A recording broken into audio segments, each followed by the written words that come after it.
So thank you everyone for joining us for this year's 2022 Out in Science event at the Gladstone Institute. So I am Stephanie Miller and I will be your moderator today. I use pronouns she, her, and they, them. I am a postdoctoral scholar and a systems neuroscientist in the lab of Jorge Pallip at the Gladstone Institutes. And I'm so excited to say that Gladstone is hosting today's event. Gladstone is an independent biomedical research institution in San Francisco that aims to overcome unsolved diseases. I myself am a queer, non-binary, mixed-race Latinx person, and I have worked to support the LGBTQ plus community and especially transgender advocacy for over 15 years. So I am delighted to be with you here today to moderate today's events. So Out in Science, today's event is a panel discussion with academic leaders and STEM professionals that explores the lives and careers of LGBTQ plus scientists. This annual event has been organized since 2014 by the LGBTQ plus community group at Gladstone in close collaboration with the Graduate and Postdoc Queer Alliance and the LGBT Resource Center at UC San Francisco, which is a nationally renowned center, and I encourage everybody to check out the UCSF LGBT Resource Center. Our theme this year is on queer futurism in STEM. And again, STEM, just for the record, is the fields of science, technology, engineering, and math. So this is a broad umbrella. We've certainly come a long way in ensuring rights for the queer community, but so much can still be done to build a better future for LGBTQ plus professionals in STEM. Today, we'll talk to our panelists about their own lived experiences and the challenges that they may be navigating or have overcome in their careers. And then we will explore how we can empower both individuals and organizations to seek true equity for queer and trans people in the sciences. And this is, of course, very relevant to all of us, people who are in solidarity as allies with our community. And we should, of course, be really centering the experiences of people who are multiply minoritized or marginalized upon multiple axes of their identities. So along that vein, we've tried to compile for you today a great assortment of panelists who can speak to these issues and help us envision the future of LGBTQ plus individuals in STEM. So we have four amazing panelists with us today to talk about issues affecting the queer community in the sciences and their hopes for the future. After a brief land acknowledgement, we're going to start with our panel discussion, and we will save time at the end for your questions, so you can have an opportunity to take part in this conversation. Now, before I introduce the panelists and invite the land acknowledgement, I'd like to share a few housekeeping notes. So in this discussion, we're going to likely use the terms queer and LGBTQ plus to refer to our broad and very diverse community. I want to be clear that we are seeking to be inclusive of all gender, sexual, and relationship diverse people, including asexual, two-spirit Native people, same gender loving people, and others who have historically or are currently marginalized on the basis of who they are. So this event is currently being live streamed on Facebook, and it's also being recorded. The recording will be made available on Gladstone's YouTube channel, and we have enabled live transcription to help make this event more accessible. If you're watching on Zoom, you can turn the captioning on and off by clicking on the live transcription box at the bottom of your screen. You can submit questions anytime during the discussion by using the Q&A button at the bottom of your screen. And if you're watching on Facebook Live, you can submit your questions in the chat. We will try to answer as many questions as we can. And throughout today's event, we encourage you to use the chat to share your comments and thoughts with the other attendees. And if you're sharing on social media, you can use our hashtag #OutInScience. So I will begin by introducing each of our four panelists and ask them why it's important to them to be out in science. Then we'll take a moment for the land acknowledgement and then get into the heart of our discussion. So I'd like to begin by introducing Devin Horton, who uses she, her pronouns. Devin is the Graduate Diversity Officer for STEM at UC Davis, where she develops and implements strategies that eliminate barriers for graduate students and postdocs from historically and racially marginalized populations. Prior to this role, she served as the Assistant Director of the Undergraduate Research Center for Sciences at UCLA and as a biology professor for 5 years at Fort Valley State University in Georgia. A Los Angeles native, Horton was the first in her family to attend college and the only one to get a PhD, which she earned in cellular and molecular biology from the University of Michigan. Devin, thank you for being here today. Why is it important to you to be out in science? Thank you for your introduction, Stephanie. It is important to me to be out in science because I don't present as an obviously queer person, and I'm often one of the only Black faces around. And sometimes as a queer person who is also a Black person, you can't guarantee that the person that you come up with or come in contact with is going to be supportive. So as we say, all skin folk and kinfolk, or maybe it's vice versa. Either way, those of you listening know what I mean.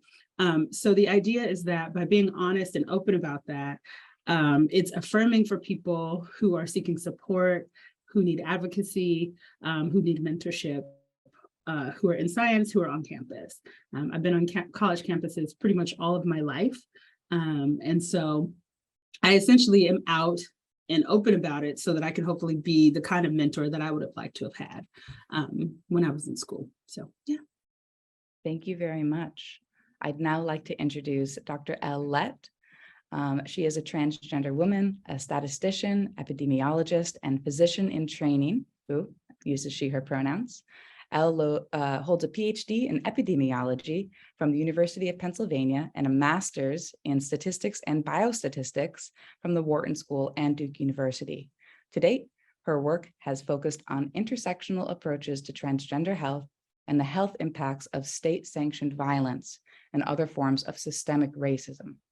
Before returning to finish her clinical training, she is engaging in a new arm of research as a postdoctoral fellow in the Computational Health Informatics program at Boston's Children's Hospital to understand algorithmic fairness in clinical prediction models and mitigating systems of inequity in health services provision. Wow, that's such important work. Dr. Lett, thank you so much for being a panelist today. And why is it important to you to be out in science?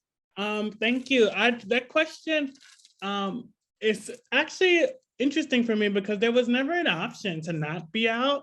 I was always read as queer, and as a large Black person who was read as queer and eventually transitioned, I was always out in some form. So I think I would reframe it as how I have used it as a form of strength and how I continue to navigate being out. And so I think one of the benefits to me being out is that a recent new goal of mine that I've walked into is being a mentor to other trans Black people. And it brings me so much joy to make sure that they have experiences that are less harmful than I did in the academy and being able to train them and support them and teach them. So I was always out. And so I think why it's important for me is to make being out less harmful to those who will come after me. Thank you. Thank you for sharing. Next, I'd like to move on to Sam Long, who uses pronouns he and him. Sam is a Chinese American transgender man and high school science teacher at Denver South High School in Colorado. He co-founded genderinclusivebiology.com, a website for gender inclusive biology curriculum resources, as well as the Colorado chapter of the Transgender Educators Network, which is a support and community building focused organization for trans and other PK through 12 educators. So Sam, it's wonderful to have you with us here today. Can you tell us why it's important to be out in science? Thanks, Stephanie.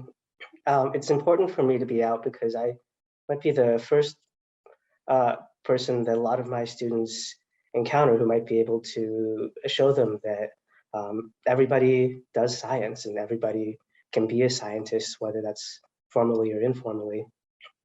I certainly wasn't raised with it. I didn't necessarily plan on being out in a Chinese American family. One saying was, the blade of grass that sticks up gets cut down. So you might not want to be that blade of grass. But early in my first year of teaching, I realized if I don't take the time to be genuine with my students, then I'm not going to be successful as a teacher. It's not just teaching the content, as you know, it's not just doing science, it's bringing our whole selves into it. And so I've taught for 7 years now, just finished my 7th year of meeting and working with thousands of students who I'm glad to say they know that trans people can be scientists and that they can be scientists in a lot of ways. Thank you very much. I will now move on to our final panelist, Gabby M. Zabala Alemán. And they use they, them pronouns as well as she, her pronouns. Gabby is a Boricua science educator in San Juan, Puerto Rico, currently pursuing a master's of social work at the Universidad Interamericana de Puerto Rico. They also hold a master's in biomedical sciences from the Universidad Central de Caribe. They perform their research on learning and decision-making at the National Institute of Mental Health and worked as the education program coordinator for Learning Undefeated, a nonprofit organization that provides life-changing STEM experiences to under-resourced communities in Maryland. So Gabby, I'm thrilled to have you here on our panel. And in your opinion, why is it important to be out in science? Well, thank you, Stephanie. So coming out in science is very important to me and has been very liberating. It's always been about bringing your whole self to work and the science that you do. And I feel that by being my most authentic self, I feel empowered, and it can be empowering for other people in the community. It's also important to be out in science because we can't really hide our identities, or I don't feel like we should hide our identities because they shape who we are and what we do. And so highlighting these intersectionality also creates solidarity, which is important now more than ever. And so this makes for more rich and diverse projects that benefit our community and society as a whole. It's also about creating that supportive community with different lived experiences and at different stages of their careers. So I feel like we can learn a lot about what it means to be out in different contexts from that staff scientist or that PI that's been out for over a decade to the postbac that just came out after graduating college. So it's very important to embrace being out and being queer because it makes for better professionals, I think. Absolutely. Thank you very much for sharing. So at this point, before we begin with our main event, we would like to take a few minutes to acknowledge the Ramaytush Ohlone people, who are the traditional custodians of the San Francisco Peninsula, which is the land upon which the Gladstone building sits. So even though our event today is virtual, we believe it is important to take the first step, which is this is like the basic thing that we can do, which is to acknowledge the land upon which we are in order to acknowledge our history and create a more inclusive world. So to help us do this in a respectful manner, we've invited Coyote Soares Roots, who also is called Canyon and uses they, them, and she, her pronouns. They are the co-founder and CEO of Canyon Consulting, and they are very active in the Native community. Canyon is also an artist, poet, published author, activist, student, and teacher. The daughter of Anne Marie Sayers. She was raised in Indian Canyon, trust land of her family, which currently is one of the few spaces in Central California available for the Indigenous community for ceremony. So Canyon, thank you very much for being with us here today. I now pass it to you. Mishmin Tuhis, Connercott Canyon, Coyote Woman, Sayers Roots. I am so honored to share space with community today and very humbled to just being able to be present as a forward out Two-Spirit Indigenous queer identifying, non-binary, polyamorous, loud being. I identify as a California native of Indian Canyon Nation, and my homelands are further south of San Francisco. And so whenever I visit San Francisco, if I'm in person, I have this interaction to engage you. So I invite you to say this, given that we're on Zoom and I can't hear you or see you. I'm usually in front of a microphone saying, one, if you can hear me, say, oh, because at the end of prayers, our prayers connect when we are in unity and aligned. And when we all say it, we're aligning with our words of affirmation. And I invite you all to say Yelamu. Yelamu is the first space, the first name of this place before California was named, before San Francisco was named, before Spanish was a language of the land, before English was a language of the land. I invite you to say Ramaytush. Ramaytush is the first language of this territory if we are currently in San Francisco proper. Today, right now, where am I? I'm in the East Bay. I am in Chochenyo Ohlone territory. I reside in Tamian Ohlone territory, aka Santa Clara, and I didn't want to misrepresent my territories. I invite you to learn about these spaces and places that we occupy in today's post-colonial settler environment. Because through honoring truth and history, by honoring our ancestors and our ancestors' ancestors, we can recognize and align that we all have indigenous lineages from the land that we come from. And by acknowledging indigenous protocol, we acknowledge the first peoples, the first stewards, the first hydrologists, the first scientists, and I don't like that word shaman, the first doctors of these lands. When we recognize the rights of nature, and consider what does it mean to be a good ancestor in training, to act accountably, to engage ethically, humbly, and responsibly. We are in community with all sacred living systems. I come from a matrilineal society. My mother was taught by her mother that when song, ceremony, and dancing stops, so does the earth. I too believe that. And I want to remind you that just because you can't capitalize off of a skill set such as dancing and rhythm, you may not be able to capitalize or profit off of harmony, rhythm, or tune. Maybe you are off key. Don't stop singing, don't stop dancing. And when we are together in ceremony, that could be aligned in many ways. We are helping the earth continue. So I'm going to use my regalia. It's not just jewelry.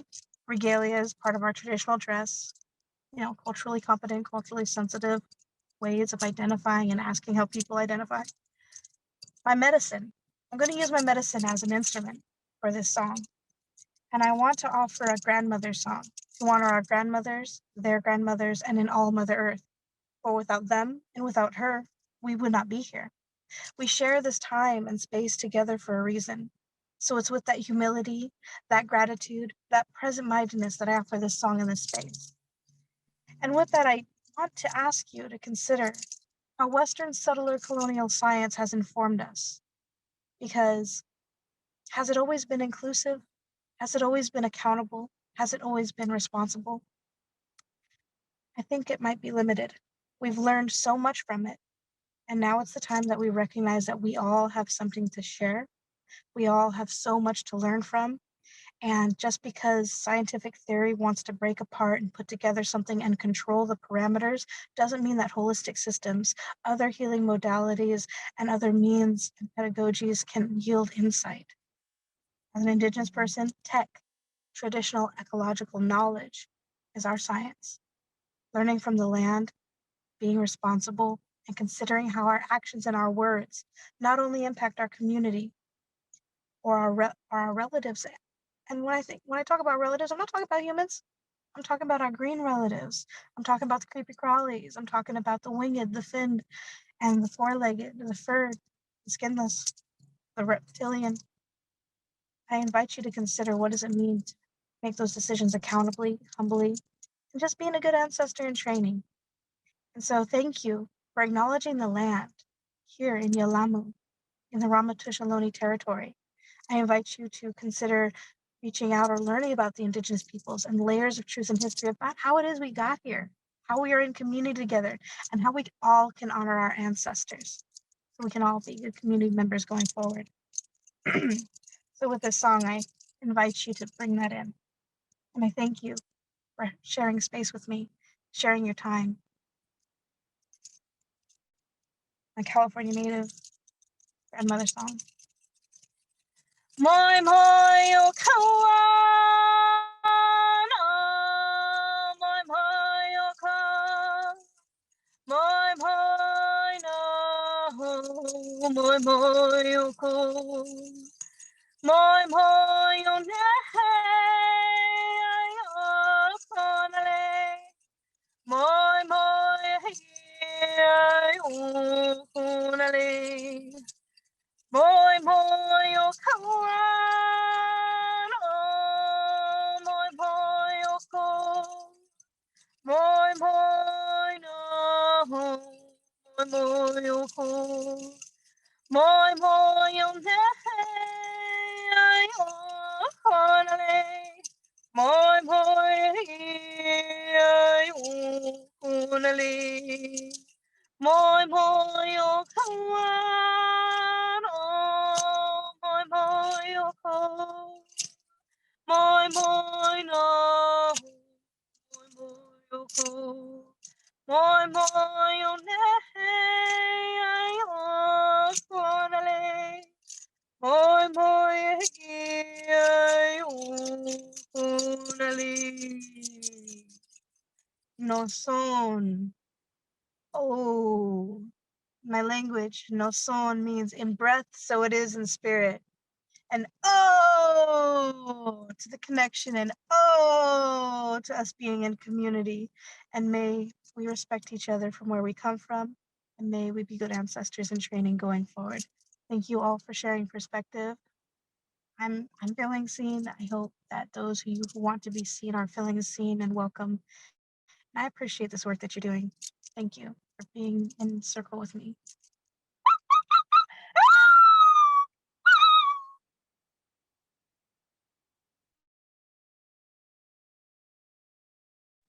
Thank you so much, Coyote, for sharing that song and that essential perspective with us. And truly, science needs Indigenous perspective in order to be equitable in this land and in all lands.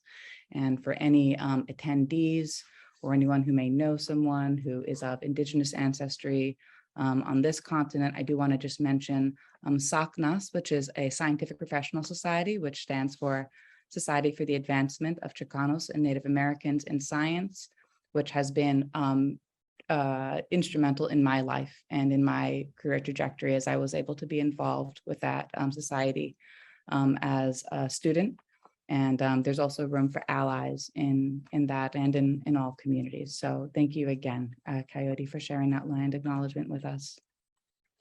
All right, at this point, we're going to begin our event officially. So I'm going to start us off in our topics on how to discuss how we've explored our trajectories in STEM, the unique challenges that we may have faced in being open with our queer identities, and how these may have shaped our professional path. So I'm going to begin with Devin. Devin, when was the first time that you saw yourself in a scientific career? So that's pretty lucky. I'm pretty lucky because even though I was one of very few people who looked like me in my program, there was one woman who probably is still there, who was an MD PhD, who was phenomenal. I didn't work in her lab, but I just watched her from afar, which could sound a little bit creepy. But when there aren't that many, that's what you do, right? Like, this person isn't my mentor, but they do mentor some friends of mine. And so I went to an HBCU. So to be fair, I have lots of faculty who look like me, but the perspective of a faculty person who was working at a HBCU at the time I was there was less research intensive than it was at the time in which I got to grad school. So I would say graduate school was the first time that I saw someone who looked like me doing something that was similar to what I wanted to do. And that was pretty important. Again, we didn't have any significant relationship. It was literally just being able to see her existing in a career long-term, doing something similar to what it was that I want to do. Thank you so much. I will now ask Elle, Dr. Lett, has being an out member of the LGBTQ plus community shaped your career trajectory? Yes, indelibly. And so I identify as a member of the trans and the queer community, specifically within that larger acronym. And I do work that centers trans people of color, among other work. And I do so to help measure and mitigate the harms of systemic discrimination in that population, my population. So who I am is in and through and all around my science, and I wouldn't change that. I don't think that's the only way to be a scientist, but it is the scientist that I have become. And I think my science has grown as I've grown in my identity as a Black trans woman. Thank you, Elle. I will now ask Sam. Sam, as a member of the LGBTQ plus community, what are some unique challenges that you faced in your career, and how did you overcome them? Well, one of the first challenges that I faced was the challenge of belief. Can I really study science? Can I be a scientist? And later, can I be a teacher? Are people going to want me to do that? Am I going to be able to relate to the students and navigate the situations?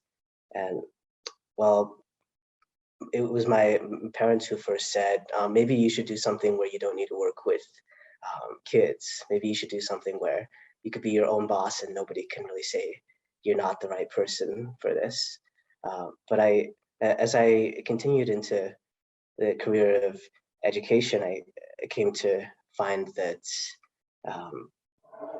yes, I could be successful, and I really struggled to find a good fit school, principal, leaders who would see me for my strengths rather than just see me as a big liability. Oh, what if he says something about gender, something that I would teach? What if a parent is upset? And I think I still struggle with that, getting people that I work with to see that you're not going to undertake, you're not going to be weighed down by doing this work. This is going to improve the way that we all teach to strive to be more inclusive. Absolutely. Thank you, Sam. I think it is so important that we reframe things that others might consider to be weaknesses or liabilities as in fact strengths, and something that we can leverage in order to rise above. Thank you for sharing, Sam. And now finally, Gabby, when did you decide to come out in STEM, and what factored into that decision for you? So I wasn't always out in STEM. So it was really hard for me to do so because I didn't feel welcome in my university in terms of that. I was welcomed for my science, but not for who I was. So after I started my grad school in Puerto Rico, I moved on to do my research at NIH while still being a grad student. And that's where I actually came out. Thanks to Dr. Sharon Milgram in great part. She is the OITE director, the Office of Intramural Training and Education. And she opened up this world of, affinity groups. And then I was in a summer program that was very diverse.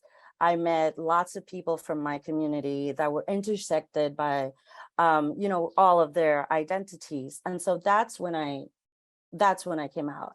And what factored into it is I found a person that could see me and would embrace me and would be my mentor unofficially.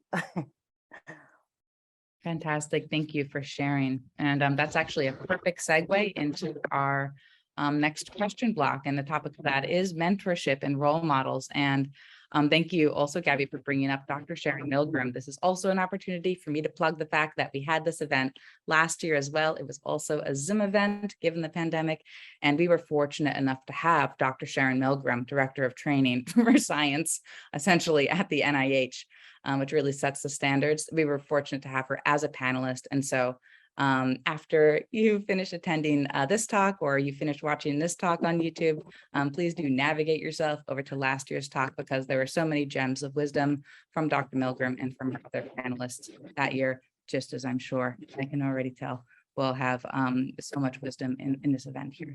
So thank you. Right, so to officially begin that section, representation is clearly important in STEM. When you can see your identity reflected in your mentors and the leaders of your organization, it can help you see your future self in those same positions. I know that having openly out role models has been crucial to my own professional journey. And so I now actually, again, pivot to you, Gabby.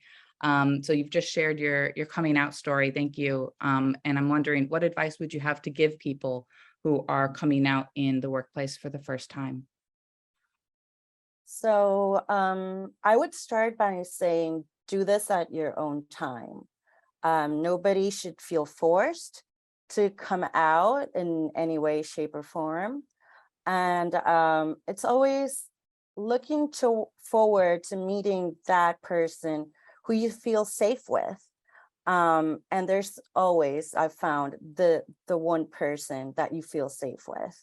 And so it would be my advice to find that person, look for affinity groups, or even follow people on Instagram or or Facebook that could be an inspiration to you. I found that reaching out to people that you feel comfortable, expressing yourself is really good, and people usually respond well to that. So I would say, take your time, find that safe space, and just do it.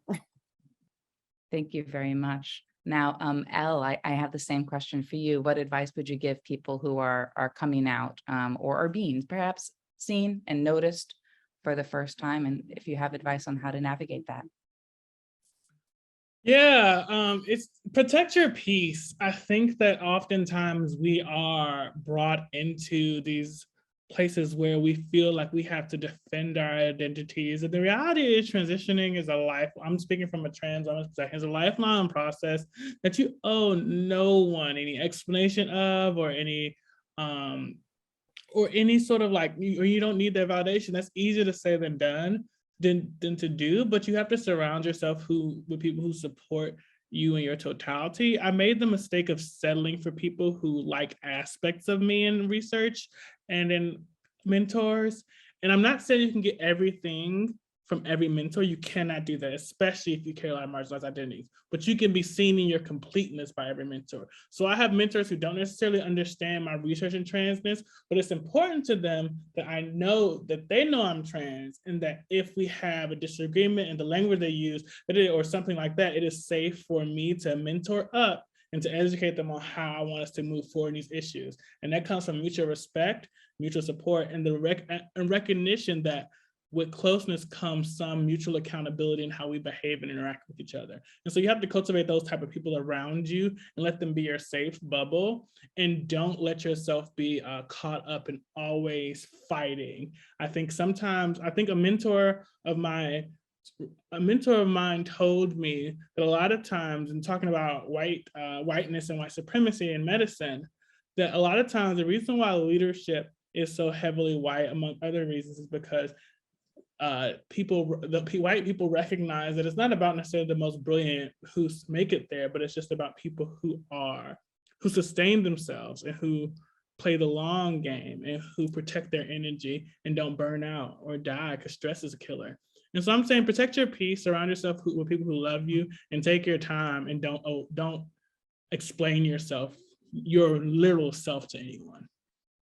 Absolutely. Thank you so much, Dr. Lett. Truly, our work must be sustainable. So in the interest of time, I just want to let our panelists know that sometimes I might toss a question to more than one of you, but just to make sure that we do have time for Q&A, I might maybe ask a question to only one person, but if there is something that you are like, ooh, I want to share something, please make a note. And during our Q&A, I think that we can make time for anything that is very compelling, feels important to share during this event. So I just want to give a heads up on that. I will now ask actually Sam, I wonder if being LGBTQ plus as a transgender man certainly changes the way that you mentor, you relate with your coworkers, or manage people, wrangle students, people who are of different identities than you. So I'm curious if your experience as a queer individual gives you a certain perspective or empathy or insight. Yeah, I think in the way that I work with people in a school setting, colleagues, supervisors, and students, the big thing is that there are not a lot of LGBTQ people in schools. You would think that would be different, but these are still some of the most binary gender traditional institutions, in terms of how bathrooms are set up, in terms of how young people speak to their elders, in terms of who is responsible for what. And I think coming up as a new teacher, understanding and navigating those systems. In the beginning, I was very hesitant to be the expert that I had to be, really. And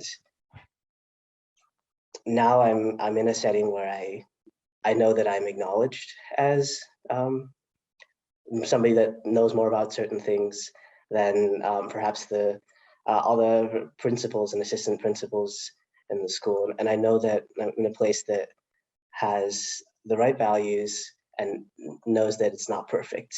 I've been in schools, every school says, oh yeah, we are inclusive of everybody, just tell us what we need to do. And then either they can do those things, or no, they absolutely can't, they'd say. But the school that I'm at now is a school that sees me for my strengths, and something that makes me feel really positive is part of me being transgender and me having the experiences that I have are a reason why I am a great fit at that school and a respected teacher there.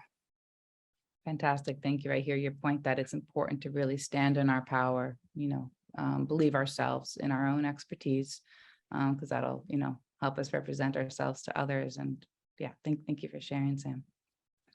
At this point, I'm going to pivot to our next topic, which is on intersectionality.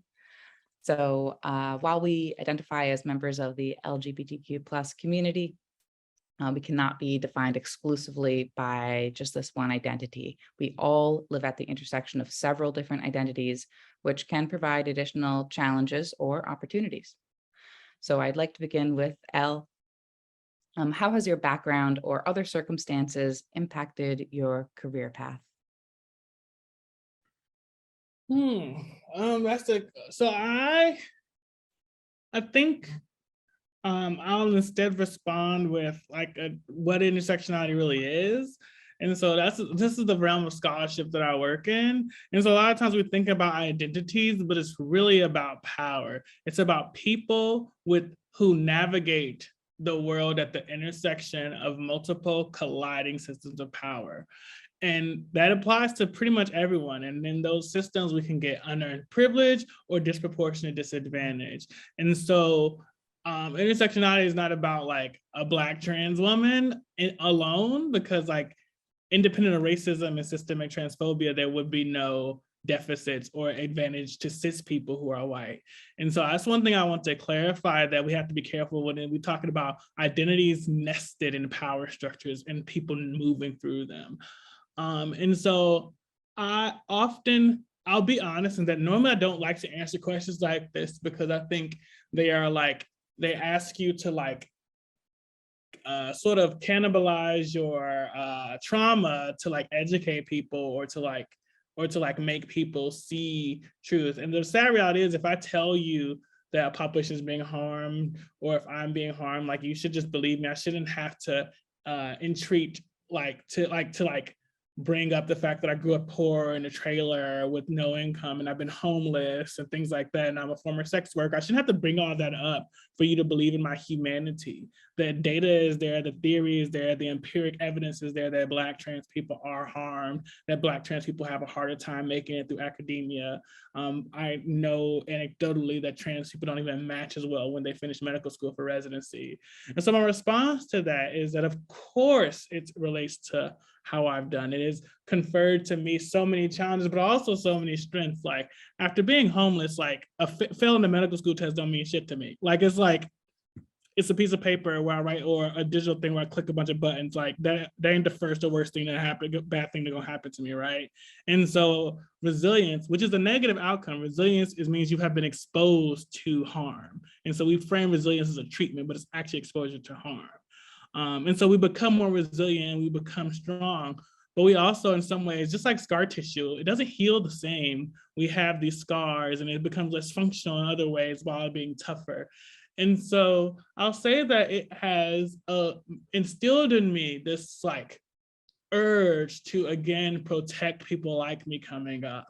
And so, like, I am committed. I would have left academia a long time ago were it not for the ability to be a mentor, but I'm committed to making sure that, like, the way that my economic status and all those things impacted my journey, which was like filled with like racism and transphobia and being told that I wasn't good enough, or being told I wasn't ready for medical school and things like that, does not impact other people. So that's the best answer I can give you.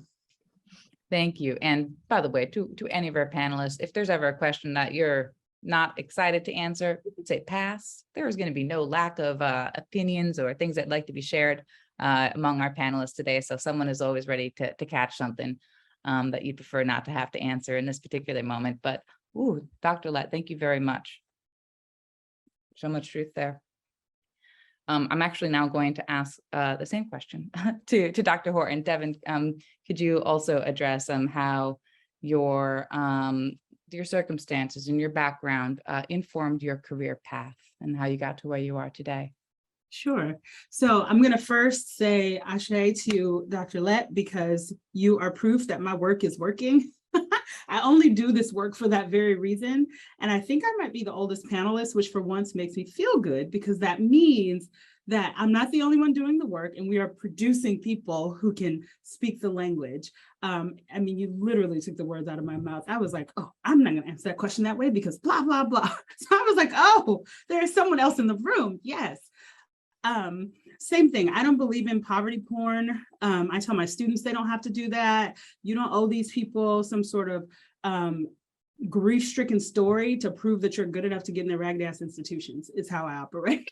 And so that were built by my ancestors. Frankly, I'm just saying, me and Coyote should just be walking through the door anyway. So it is a tale that is super, super common. I don't think anybody on here is going to say much different about how our really difficult experiences have shaped us. But they have driven me to do the kind of work that I do, right? And it is, I would say, to the benefit of those folks that I do this work, because as a scientist, I could just go make a whole bunch of money, right? I could have ditched all this nonsense, gone into industry and just make goo-gobs of money being a cog in the machine, right? But I, much like Dr. Lett, I care very much about the people who come behind me. And for me, it essentially meant up giving an actual scientific career to ensure the safety and the sort of the safe passage of the people who will walk in the shoes behind me, to ensure that they have a soft pillow to land on, that they have support, even if I'm the only face that they have access to.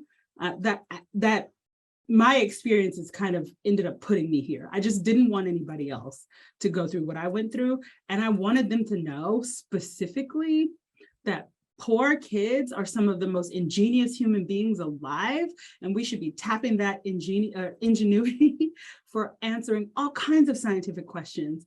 And it seemed like if I wasn't the one saying that, nobody else was. And so I just wanted to always be in a position to tell people that, to tell the faces that I see on the screen now, that they absolutely deserve where they are, to be where they are. So although y'all are not my students, just watching this is really, really fulfilling, just because that's kind of why I'm motivated to do any of the things that I do.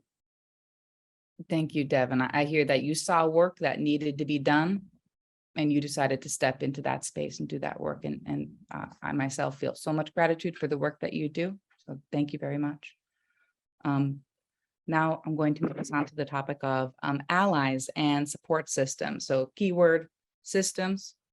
Allies are not just individuals, but also organizations. So it's not enough for us to just have the LGBTQ plus community to advocate for ourselves. We need support from our allies. They can be individuals as well as organizations, and they play a crucial role, truly, in creating environments that are inclusive and tailored to our unique needs. So I will begin with Gabby. Gabby, compared to your non-LGBTQ plus coworkers, do you feel pressure to separate your personal versus your professional identities? And perhaps do you feel pressure to like overachieve, to overperform, to compensate in some way in your workplace? Well, I definitely feel the pressure to separate personal and professional identities. I'm going to give you an example. So I was applying to be working in a lab as an undergrad back here in Puerto Rico. And I had told my possible PI that they didn't have to worry about funding because I was going to get my own. I was a master's student at that time, and it's really hard for master's students to get any funding to do research. So I applied to a scholarship, which I can't remember which one it was. I'm sorry about that. That's for the LGBTQ plus community in science. And I was really, really, really excited to tell this possible mentor that, yay, I got this. I can work with you. You don't have to sweat it. And it wasn't received greatly, to say the least. She said that she didn't want anything to steer me away from lab work and that I shouldn't put my time and effort into too much time or effort into my personal development, when I should definitely just be in the lab and do the work and go home and sleep and then do it all over again. So, you know, that's an example of something like really impactful in my life. And so I did feel the pressure to overachieve because I felt like I was, well, I wasn't being embraced. And the only thing that really mattered was whether I produced a paper or something, which I have never done, and I am not ashamed to say. So I feel like, yes, this pressure, it felt constant, but now that I've truly come out to all of my coworkers, to the parents of my students, because I'm a tutor, that pressure has kind of just gone away, really. I'm so glad you're able to conserve that energy for yourself and for your pursuits. Thank you for sharing, Gabby. I would now like to ask Elle, what steps do you think that non-LGBTQ plus people can take to be better allies? And if you think that those steps might differ depending upon where a person is in their career stage. Yeah, I think also there's a framework, and I'm missing the middle piece, but it's allyship, and it goes through another phase, and then it goes to co-conspirator. And I actually really like this framework. I forget the name of the middle one, but it starts, allyship is really like bare minimum. It's really the learning phase. You're learning, it's the phase that's about you and not about those communities, right? You're learning how the world is different for them. You're learning how things are harder or in some ways just different culturally for those people. That's the learning phase. The next phase, the name I forget, is the reactionary phase, where you see harms done and then you act on them. But the last phase, where everyone needs to be moving, is the co-conspiracy phase. And that phase is when you're a proactive phase, when you are committed to understanding your own axes of privileges and allocating the like resources you have. And so what does that look like tangibly? It looks like for like, I do work in trans health, one of my main arms. It looks like for cis gay white men who have an outsized role in running trans health and in deciding who the literature and being visible, to actually defer privilege to those people, which is like stepping back from speaking opportunities and giving them to other people, which is mentoring people. If you see a deficit of trans scholars, then you build them, you mentor them from early on and bring them up. And the thing is, we all have privilege to some. The interdisciplinary, intersectional lens shows that we all have different axes of privilege and oppression. I am putting myself to task on how my work has historically been ableist, in the sense that I don't think about disabled trans people. And so like that again means like reaching out to disabled scholars and thinking through how you can improve, but also doing your own work and doing that your labor individually. And then prospectively, like I step into spaces and I bring up how transgender justice has been ableist historically, without even expecting disabled people to be in the room doing that work.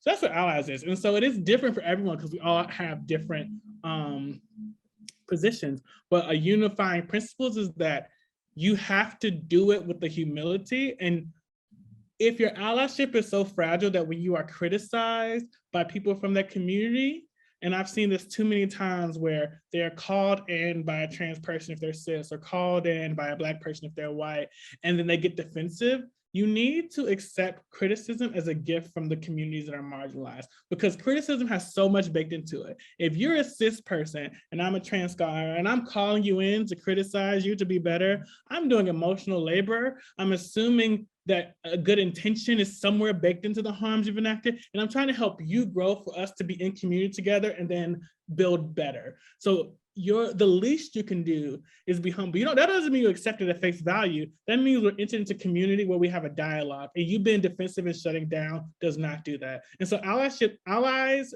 conspirators, whatever you are, you need to be tough and resilient to criticism and recognize that it's a drop in the bucket in the ocean of what people who are from those communities directly experience. So I'll say that learn on your own, be resilient to criticism, and become co-conspirators, not just allies. Thank you, Al. So one last question from this section. Devin, how do you believe that organizations can create a more inclusive and supportive environment for LGBTQ plus students and scientists? That is a great question. That starts with the top. One of the things that I see regularly across institutions, across organizations, large and small, is that there's an expectation of training for the staff. So in the organizational structure, faculty on most campuses have some sort of DEI training before they sit on faculty hiring committees. At our institution, we have holistic review and graduate education, right? So in graduate admissions. So that's both whether it's STEM, humanities, arts, social science, education, cultural studies. What we don't have is mandatory long-term training opportunities for those who are in leadership. And the same way that when we give the training, we say that if the person who's responsible for these processes and protocols doesn't report directly to the top person at the institution or within the organization, it really doesn't hold any teeth. If the people to whom they report have no training, it's a waste of time. And there shouldn't be an assumption that because a person is part of any of these marginalized populations or communities, that they are automatically well suited for the roles, or that they automatically are aware of their own privileges and therefore can be expected to do well. And that sort of ties in, not to get long-winded, but that also ties into the lack of professionalism that is thrown towards equity or DEI positions. So it's as if because you are a person who exists in these marginalized identities, that you're automatically qualified to be a professional on the topic. And what that does, by quote, deprofessionalizing it, it doesn't matter who you hire into it. And then the poor soul who is hired into these roles ends up being set up to fail. They don't have budgets. They don't know to ask for budgets. They don't have staff. They don't know to ask for staff. They don't have people who can support them in terms of policy, actual institutional policies. If the people at the top aren't trained, you can't expect the rest of the organization to do well.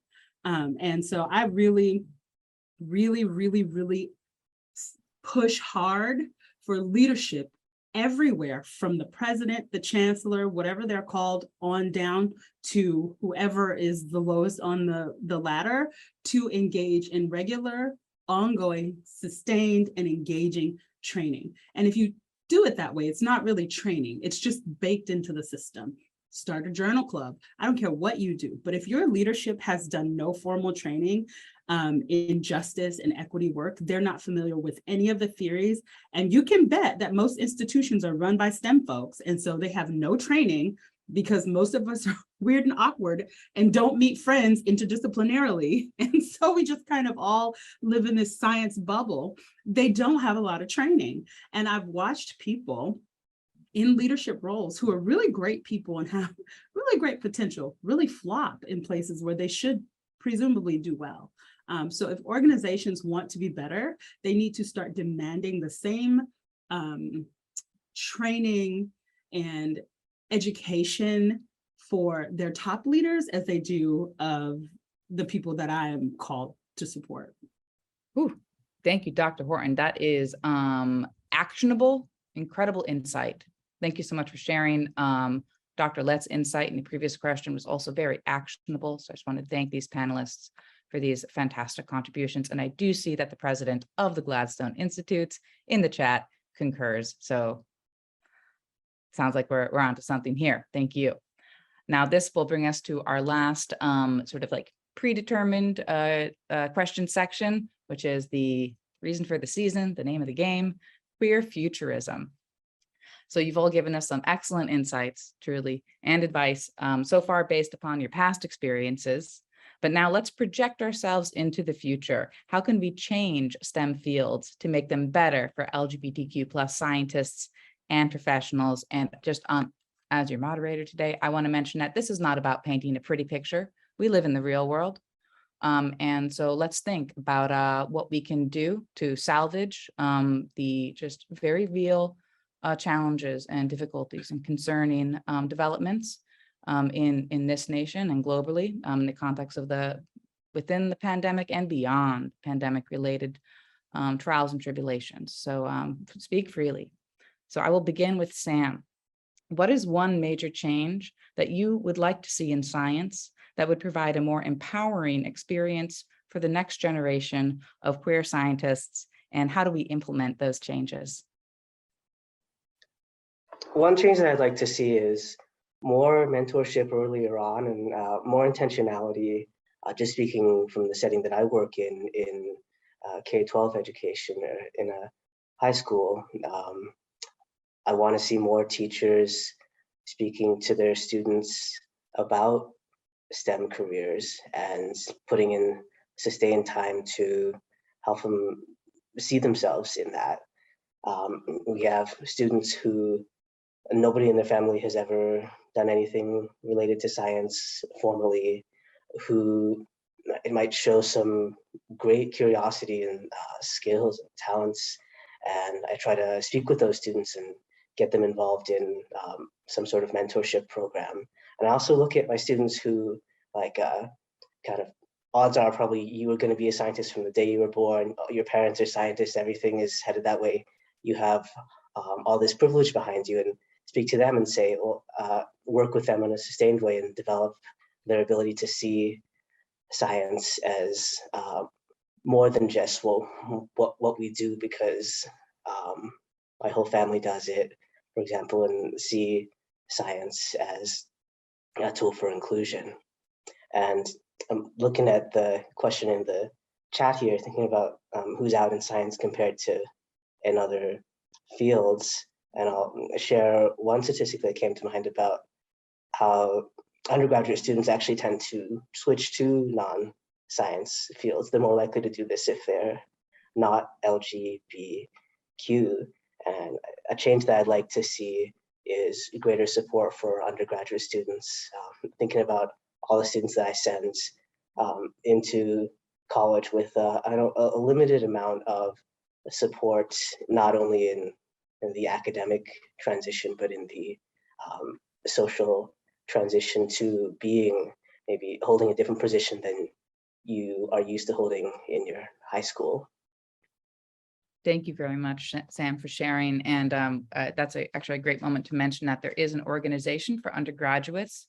It's called OSTEM, which stands for Out in STEM, and there are chapters at many universities nationwide. So that could be a great resource for young people who are currently in college or who will be in college soon.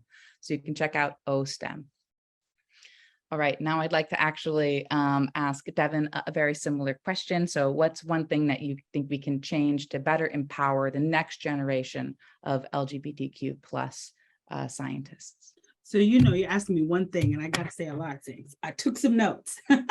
So I really think that the children are our future. That is always going to be the case.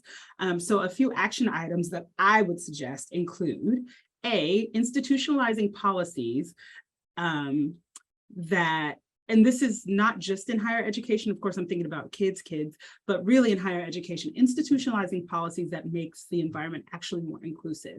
And when we talk about inclusivity, the example I like to give, which is not uniquely mine, is it's one thing to be invited to the party so that there's a diverse array of people there, but it's another to be asked to dance, right? So if you just have me there, but you don't validate or appreciate or respect or understand or willing to understand my perspective, right? And understand how my experiences inform my perspective, and you don't value that, then I'm not included. It's useless. I'm just here for show, which happens a lot in a lot of DEI positions, but also happens just on these campuses that are so hell-bent on increasing the numbers of people without thinking about their experiences. So that's one thing. I will tell you, the place to get those policies is from the people who they affect, right? So your students who are part of these communities that are marginalized on multiple axes, right? What are they saying that we need? Usually they're right. You don't really have to use all your brain cells. These are really bright people. Most of them are in grad school. Some of them are in undergrad. They have a lot of really great thoughts. You don't have to look far for the answers. Utilize those students, utilize the faculty and staff on your own campuses who have ideas that are so radical, but those ideas are really fundamentally the correct answers most of the time to how to deal with some of these issues. The last thing I'll say, I know you only asked for one, is as a country who is really hell-bent on this really raggedy capitalist society that we've got, we really need to reimagine the ways in which we ask marginalized and oppressed people to do work. And what I mean is, if Sam wants to start an organization, why should that organization have to be not-for-profit? We're stuck in capitalism anyway. The only expectation to make things not-for-profit is when it is people who are marginalized, when it's Black people, when it's trans people, when it's people of color. And I think what that does is it makes it really difficult for those of us who maybe aren't formally educated, but who have really great ideas about how to solve the problems of this country. It makes it difficult for us to do that. So I'm thinking of an organization that I'm on the board of called Camp Journeys. It's an organization that is so open and so affirming and so necessary. And I'll drop the link in the chat. Y'all can check it out. It's really great. It's a wellness camp that takes kids into nature and does all these things. But if these women who started this organization had said, I'm going to start a for-profit camp where I take profits from people who can afford to pay and pay for those who can't come, nobody would have really been interested. So every time we come up with a really novel idea about how to solve our problems, when it's people of color, when it's marginalized folks, the expectation is that you're supposed to do that for free.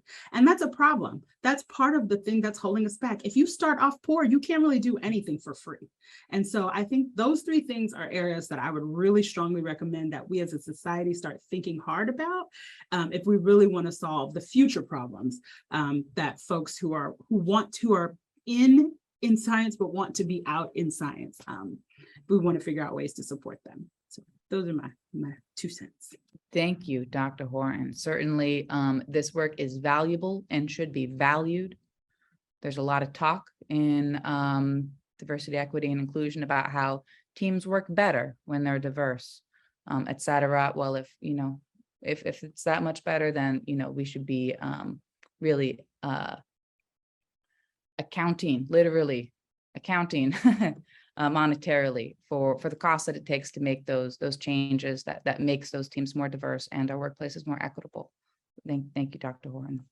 All right, I would now like to ask Elle.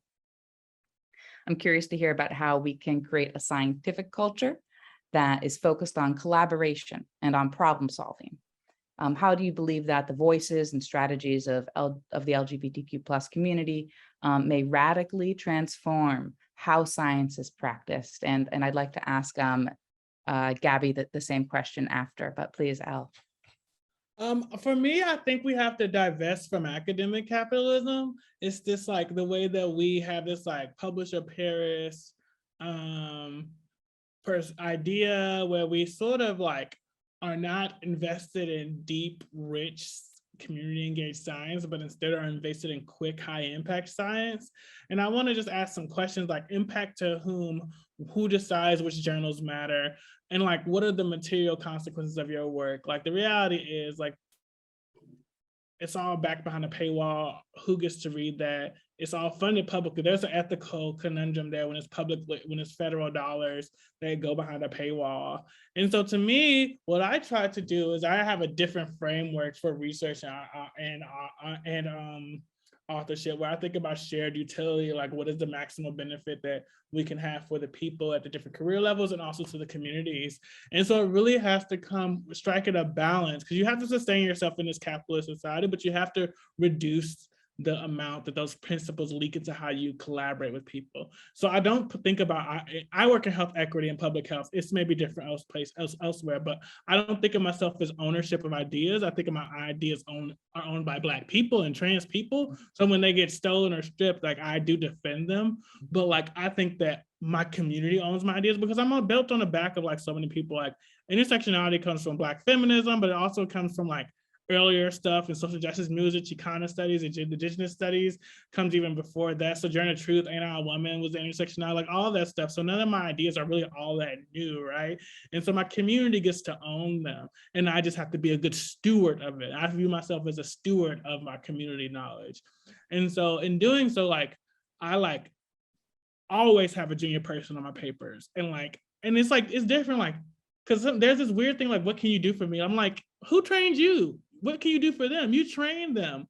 I purposefully, like every paper I've written, I could have written by myself, right? But that's not my goal. Like, I'm like, I will carve out a space where this person can learn a specific thing that is relevant at their stage and that builds. I do deep investment in mentorship. I'm not here a one and done kind of mentor.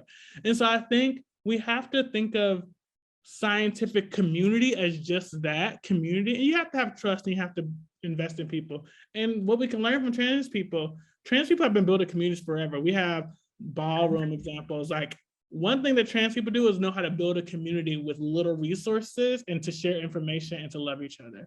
And so there's so much more I can say here, but I'll stop there. All right, thank you, Elle. And actually, what I'd like to do is, so we're going to be pivoting to the Q&A in just a few minutes. So I want to remind everybody who's in the audience today to please submit your questions via the chat or the Q&A feature that you have at hand. I will mention to my co-organizers that I cannot see the Q&A, at least I don't have that pulled up right now. So what I would request is that in just a few minutes, when we pivot to that, just one or two questions between now and then, if you would please write, I think I'll recognize your name as one of my co-organizers. If you would please write in the chat, which I can see, the questions that you'd like to be asked that you've compiled from the questions asked of the attendees themselves. So I will look out for the name of perhaps Julie submitting the first question in a few minutes. All right, so before we get to that, I actually will first ask Devin a question, and then Gabby, you're going to be the last answer before we pivot to the Q&A. So first, Devin. So to bring this section to an end on a positive note, what about the future are you hopeful for, Devin? So I'll just end where I started, which is listening to these phenomenal folks talk lets me know that it's not all for naught, because sometimes I do think, someone mentioned being tired, I don't know, maybe it was Elle, but the work is grueling, right? And it is grueling, but we owe this to our community, we owe this to our ancestors, we owe this to the future.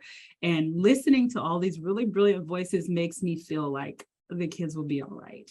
I think I'm really looking forward. Gen Z is not having it. So I am looking forward to I'm 41, so I'm looking forward to being about like 55 or 60, because that's when they're going to be aging into where some of my students are now, just to see what it looks like. I'm really excited. They're like no holds barred. They're taking no prisoners. They do not care. And if you all are here as out and articulate and thoughtful and just really masterful at communicating the importance of all of these things, if that's what I'm watching just on this screen, I cannot wait to see what the next group of folks do, because they're just going to blow my mind. I think my generation, for better or worse, did what we could to hold the line. And now our job is to lift up those folks who are behind us. So it resonated really, really deeply with me, Elle, when you talked about your investment in the folks who you mentor and elevating folks who are junior than you. It cost us nothing to do that. And just to see that starting to become the norm in science is really exciting. It was very cutthroat, ripping pages out of books when I came up. So, excuse me, it's really exciting to see the prospect of like, no, we're all in this together, so we're gonna have to have a new approach. And so I'm just happy that I get to witness it. Thank you for your kind words. And I'm so glad that this event is meaningful, even just for us as panelists today. It is for me as well. So thank you indeed. All right, so that concludes our official section on queer futurism. And now I'm just gonna ask one last question of Gabby, and then I'll start on the questions that have been submitted from the audience that I do see from Julie. And please do continue to submit your questions if you have them. So, Gabby, what would the ideal environment look like for you for LGBTQ plus people in science? Wow, that's a toughie, actually. It requires a lot of creativity on my part, just to think about this question. I would say just starting off really simple, like we did introductions and pronouns, having,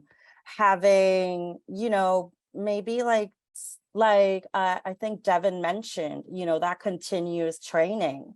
I think from leadership, like from the top down, and then maybe like mentoring groups. I think that might be a great idea.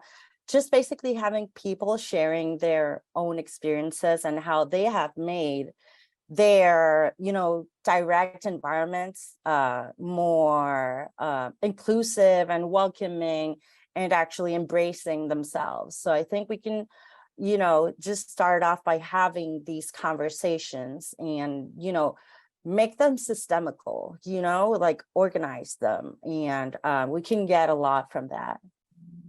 Get it in writing, absolutely, and change those norms. Thank you, Gabby. So I'm going to now ask a first question from the audience, and please, panelists, we're going to do this in a popcorn style.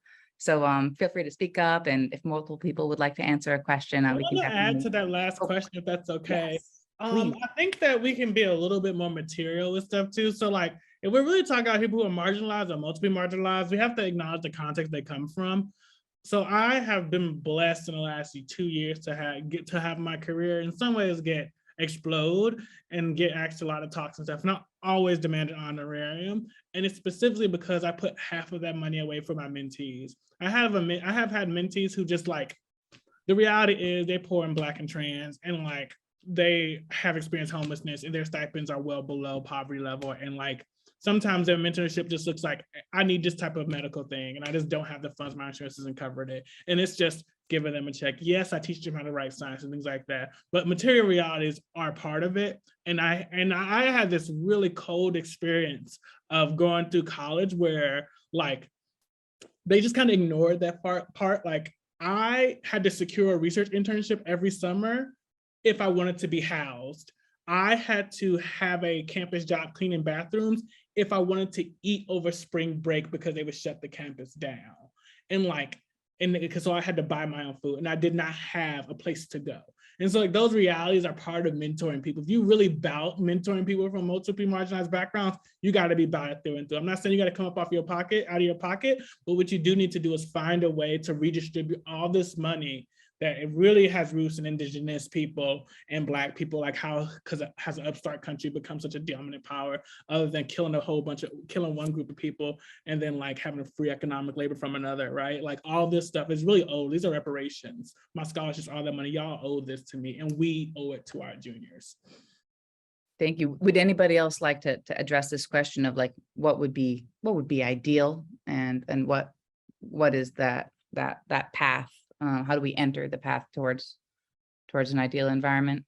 No pressure, but I would just say that I would add to that only that I hear a lot of language that is slowing things down often. It's moving slowly. It is, we don't want to move too fast. That's pretty much what they were saying in the 60s. And I think we should be really concerned when we start using that language and we start talking about how bureaucratic our institutions are.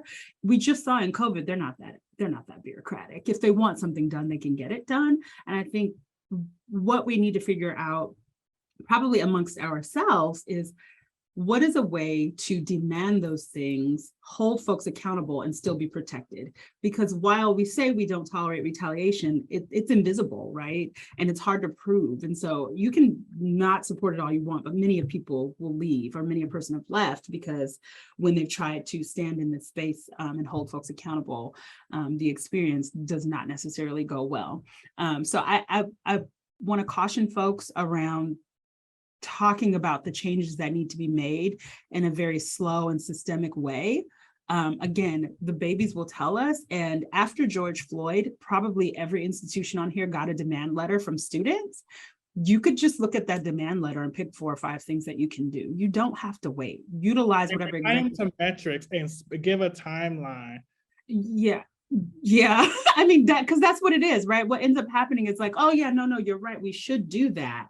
And then the but stops the conversation. And then we never really quite get back to it because more and more things come up. And the next thing you know, 2 years later, you're like, how are we still having the same conversation? We don't need to committeeify everything. We don't need a committee to make every single decision.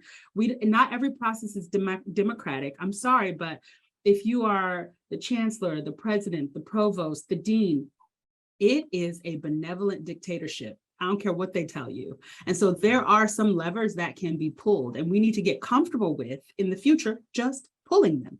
You're not going to get in trouble. You work at a freaking institution of higher learning. You have to do a lot to get fired around here.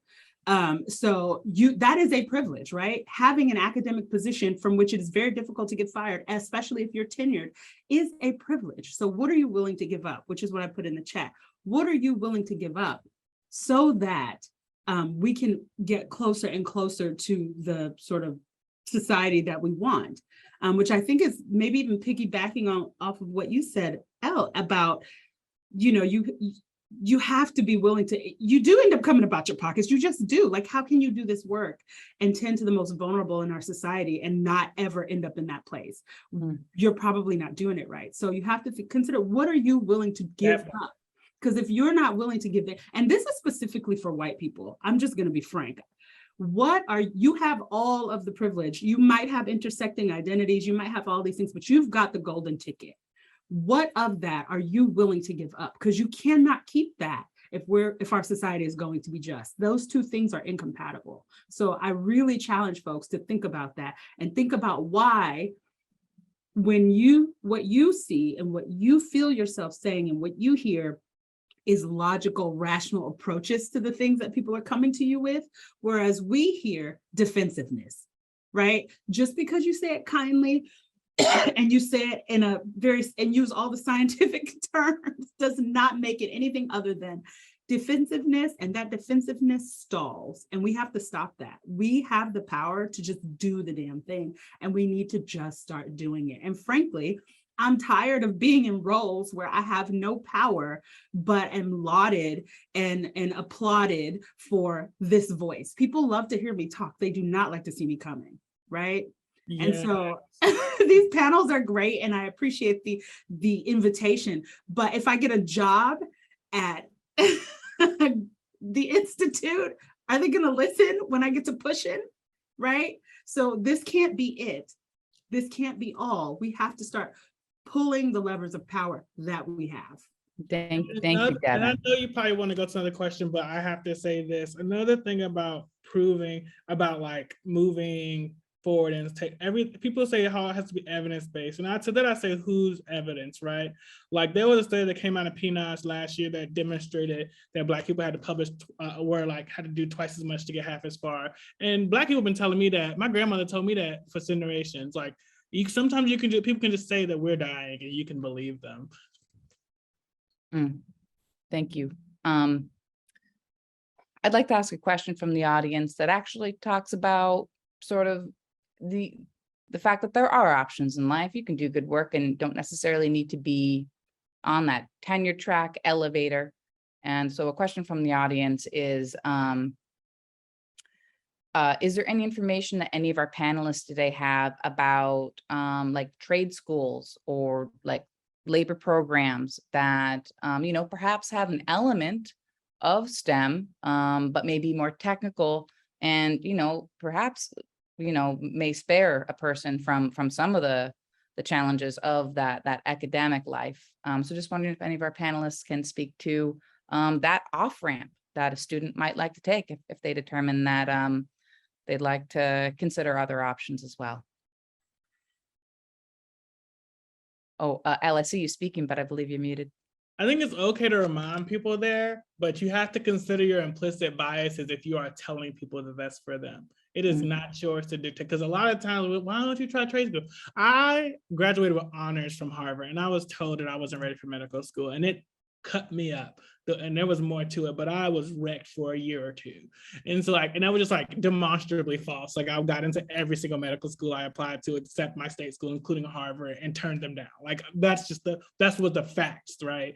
And so like, I would say that if you are not in the same community as them, you have to be very careful with you support them if they bring that option to you. You make sure that that option isn't coming from an internalized, diminished self-capacity. You make sure they recognize that they know that they are capable of all these things. You make sure it's a choice that is internal and not externally driven by social pressures.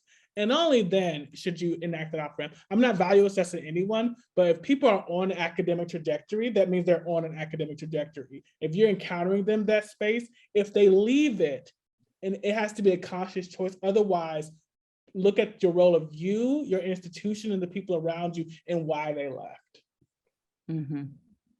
I actually would like to prompt Gabby. I know that when you got your master's, you were at the time in a PhD program, and that you shifted, and now you're in a master's of social work program. I'm just curious if you can speak to how you knew that was it was time for a change for you, and how you found another option for your path. Well, it was interesting. I had this really good mentor, Fani Misanvi, who was a postdoc at NIH when I was there during grad school. And as I was finishing my master's, she started to but ask the right questions of me. And so I think I realized that academia wasn't for me, or at least the PhD program in STEM wasn't for me. When I noticed that I was putting more effort into mentoring my students when I was tutoring them than I was putting into the lab work and into putting out a product. And so I feel like having this person who was in this academic community that's also African French, so that gives it, another perspective, not American perspective, that was willing to tell me, listen, it's okay. You have chosen what you are going to do by deciding where you're putting your effort in. And I feel like that was part of, like a good part of why I chose to not continue on that trajectory. That's not to say that in the social work field, I couldn't see myself as a researcher, but definitely it would take, some convincing or at least finding that right mentor that's going to give me the right environment and the right support, and who's going to connect me to other professionals. So I think that that was really important in my decision. Thank you for sharing. We are coming to the end of our time today, so I'm just going to ask one last question. I'm sure that everybody has more that they could share, but I hope that we all find other avenues to continue to have these conversations. So for our last question from the audience, I'd like to toss it to you, Sam. This question is, how do you believe that we, especially in the context of our institutions or our schools, can de-emphasize just visibility projects and actually invest more in improving the lived experiences of LGBTQ plus people? To de-emphasize visibility and focus more on improving lived experiences. I'm speaking from my setting in schools, we need to leave more, we need to give more possibilities when it comes to what is change going to look like. I'll say in a lot of schools that I've taught at, options have been pretty limited. It's, well, we're going to have a this one day. It's traditionally looked like this. There's not a lot of options left for students, and a lot of times people will say, well, oh, the students didn't want that, they just wanted to do it this way. And that might be because they've not been presented with the options of what change could look like. And that might be because they haven't been supported to design those things that they are envisioning. And so co-design with students at every step of the process is what I recommend. Gotcha. So it's not just having, a sea of students, see one person who they might identify with, but it's actually working with individuals, because without that personal connection, it may not stick. Right. The research shows that to see, say, one person, a guest speaker, talk about some aspect of their identity, that's not going to have an impact on students at all. It's going to take 4 or 5 exposures before that starts to really have an impact on students. And at that point, we might as well expand to a bigger picture rather than kind of just checking off boxes. Absolutely. Thank you. Thank you for clarifying that. That's fantastic. And again, actionable, to help us understand that takes multiple exposures to the concept of a new reality for it to really feel like an option. So thank you to all of our panelists today. I'm going to now conclude with some wrap-up remarks. This brings us to the end of our 2022 Out in Science event. Such sincere thanks to all of our panelists for taking time to be here and sharing your experiences and advice with us. Thank you so much to Canyon, Coyote Woman, Sawyer's Roots for such an insightful and special land acknowledgement. Thank you also to everybody who's in attendance today who asked fantastic questions. I'm sorry that we couldn't get to all of them, but please do continue to think about these things yourselves and continue these conversations in your institutions and with people with whom you already interact. Thank you, of course, to Gladstone, to the Graduate and Postdoc Queer Alliance and the LGBT Resource Center at the University of California, San Francisco for organizing this event, and to everyone who worked hard behind the scenes, particularly Bonnie Maven, whose computer I am able to speak to you on today because I left my laptop at home today. So thank you, Bonnie, for coming through in so many ways. The recording of today's event will be available on Gladstone's YouTube channel next week, and you can follow Gladstone on social media to keep the conversation going, and you can find them at Gladstone Inst. So that's GLADSTONEINST on Twitter. Thanks again. Thank you, everybody, and we look forward to having you join us next year, and happy Pride Month.